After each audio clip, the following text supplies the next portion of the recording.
Kochi water metro service തുടങ്ങിയാണ് ആദ്യഘട്ടത്തിൽ 9 സർവീസുകളാണ് ഉണ്ടാകുക. ഹൈക്കോടതി ജംഗ്ഷൻ മുതൽ വൈപ്പിൻ വരെയാണ് ആദ്യ സർവീസ് നടത്തുക. തുടർന്നാകും മറ്റ് സ്ഥലങ്ങളിലേക്കുള്ള സർവീസ് നടത്തുക. ഒരേ സമയം 100 പേർക്ക് ഈ ഒരു ഷിപ്പിൽ സഞ്ചരിക്കാൻ കഴിയും എന്നതാണ് ഏറ്റവും വലിയ സവിശേഷത. 100% വൈദ്യുതി ഉപയോഗിച്ചാണ് ഈ ബോട്ട് പ്രവർത്തിക്കുക. ഒരേ സമയം തന്നെ 100 പേർക്ക് സഞ്ചരിക്കാൻ കഴിയും എന്നതും ഈ വാട്ടർ മെട്രോയുടെ പ്രത്യേകതയാണ്. തീർച്ചയായിട്ടും കൊച്ചി മെട്രോയോടൊപ്പം തന്നെ ഈ വാട്ടർ മെട്രോയും ലോകശ്രദ്ധ തന്നെ പിടിച്ചുപറ്റിയാണ്. ലോകത്തെ തന്നെ ഏറ്റവും മികച്ച ഒരു വാട്ടർ മെട്രോ സംവിധാനമാണ് കൊച്ചിയിൽ ക്രമീകരിച്ചിരിക്കുന്നത് എന്നതാണ് ഏറ്റവും ശ്രദ്ധേയമായിട്ടുള്ള കാര്യം. സാറും നാളെ നമ്മുടെ കൊച്ചി വാട്ടർ മെട്രോ ഉദ്ഘാടനം ചെയ്യുകയാണ്. ഇതിൻ്റെ സർവീസും കാര്യങ്ങളൊക്കെ എങ്ങനെയായിരിക്കും?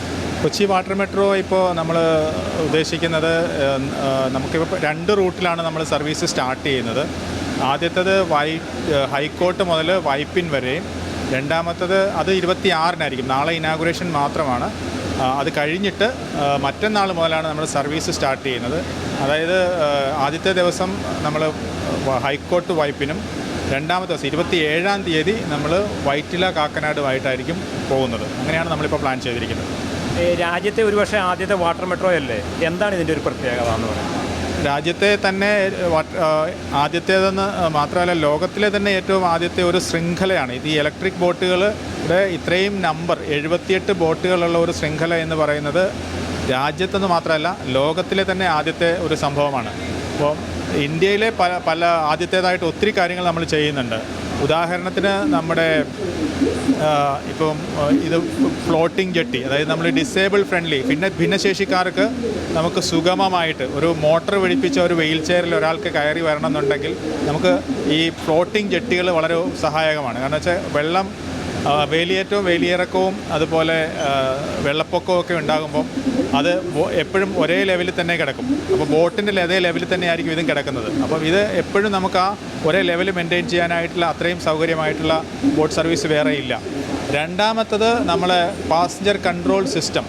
ഇത്രയും 100 പേര് കയറുന്ന ബോട്ടിൽ 100 പേര് അല്ലാതെ 101 പേര് കയറില്ല. അതിന് നമ്മൾ കരയ്ക്കുന്ന തന്നെ ഓട്ടോമാറ്റിക് മെക്കാനിസം അറേഞ്ച് ചെയ്തിട്ടുണ്ട്. അപ്പോൾ അതും ഇന്ത്യയിൽ ആദ്യമായിട്ടാണ്. പിന്നെ നമ്മുടെ ഇതിനകത്ത് വെക്കുന്ന ബാറ്ററികൾ, ഈ ബാറ്ററികളെന്ന് പറഞ്ഞാൽ ലിഥിയം ടൈറ്റനേറ്റ് ഓക്സൈഡ് എന്ന് പറഞ്ഞ ബാറ്ററിയാണ്. അത് ഇതുപോലെ അത് വെച്ച ബോട്ടുകൾ നമ്മുടെ ഇന്ത്യയിലില്ല. അത് ആദ്യമായിട്ടാണ്.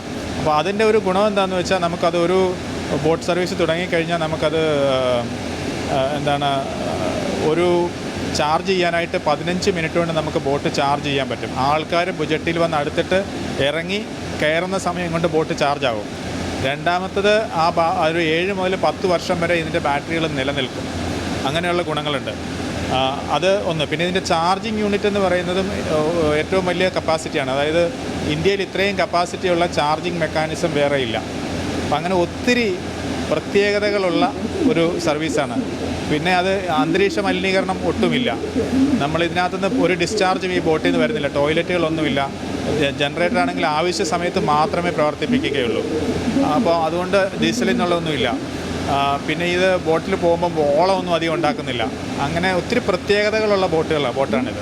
അതങ്ങനെയാണ് ഇതിൻ്റെ രൂപകൽപ്പന ചെയ്തിരിക്കുന്നത്. ഇതിൽ തീരദേശത്ത് ആൾക്കാർ താമസിക്കുന്ന ആളുകളുണ്ടല്ലോ, അവരുടെ ജീവിതത്തെ ഒരിക്കലും ബാധിക്കുന്നില്ല. ഇത് പോകുമ്പോൾ ഓളം ഉണ്ടാക്കി അവർക്കൊരു ശല്യവും കൊടുക്കുന്നില്ല. അതുപോലെ ഇതിന് ഈ വെള്ളത്തിലുള്ള ജീവജാലങ്ങൾക്കൊന്നും ഒരു ശല്യവും ഇതുണ്ടാക്കുന്നില്ല. അപ്പോൾ അത് അങ്ങനെ വളരെ എൻവയൺമെൻറ്റ് ഫ്രണ്ട്ലി ആയിട്ടുള്ള ഒരു പ്രകൃതിയോട് ഒത്തിണങ്ങി പോകുന്ന ഒരു ബോട്ടാണിത്. ഒരേ സമയം അത്ര 100 പേർക്കാണ് ഇത് മൊത്തം 2 തരം ബോട്ടുകളാണ് ഇതിൻ്റെ സിസ്റ്റത്തിലുള്ളത്. ഒന്ന് നമുക്കുള്ളത് 100 പേര് കയറാവുന്നതും, രണ്ടാമത്തേത് 50 പേര് കയറാവുന്നതാണ്. അപ്പം 100 പേര് കയറാവുന്ന ബോട്ടുകളാണ് ഇപ്പോൾ നിർമ്മാണം നടന്നുകൊണ്ടിരിക്കുന്നത്. അതിൽ 23 എണ്ണത്തിൻ്റെ ഓർഡർ കൊച്ചിൻ ഷിപ്പ്യാർഡാണ് ചെയ്യുന്നത്.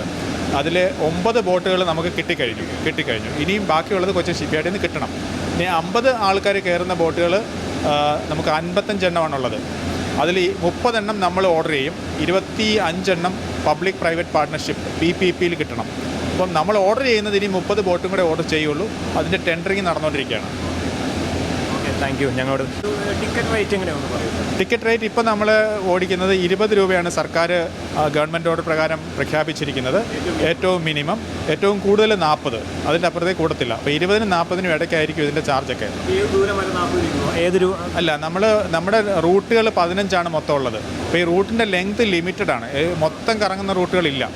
അപ്പോൾ നമ്മൾ ചെയ്യാൻ പോകുന്നത് എന്താണെന്ന് വെച്ചാൽ, നമുക്ക് ഒരു റൂട്ടിൽ മാക്സിമം പോകാവുന്ന ഈ ബോട്ട് ഒരിക്കൽ ചാർജ് ചെയ്ത് കഴിഞ്ഞാൽ 1 മണിക്കൂറേ യാത്രയേ ഉള്ളൂ. അപ്പോൾ 1 മണിക്കൂർ യാത്ര 40 രൂപ. കൊച്ചി ലോക നിലവാരത്തിലേക്കാണ് വളർന്നുകൊണ്ടിരിക്കുന്നത്. കൊച്ചി മെട്രോയ്ക്കൊപ്പം കൊച്ചി വാട്ടർ മെട്രോയും സർവീസ് തുടങ്ങുന്നു. അങ്ങനെ ദിനംപ്രതി എന്ന രീതിയിലാണ് കൊച്ചി ലോക നിലവാരത്തിലേക്ക് വളർന്നുകൊണ്ടിരിക്കുന്നത്. നമ്മൾ ഹൈക്കോടതി ജംഗ്ഷനിൽ നിന്നും ക്യാമറമാൻ സിയോൻ ജോസിനൊപ്പം ഷെക്കിന ന്യൂസിന് വേണ്ടി സണ്ണി പീറ്റർ.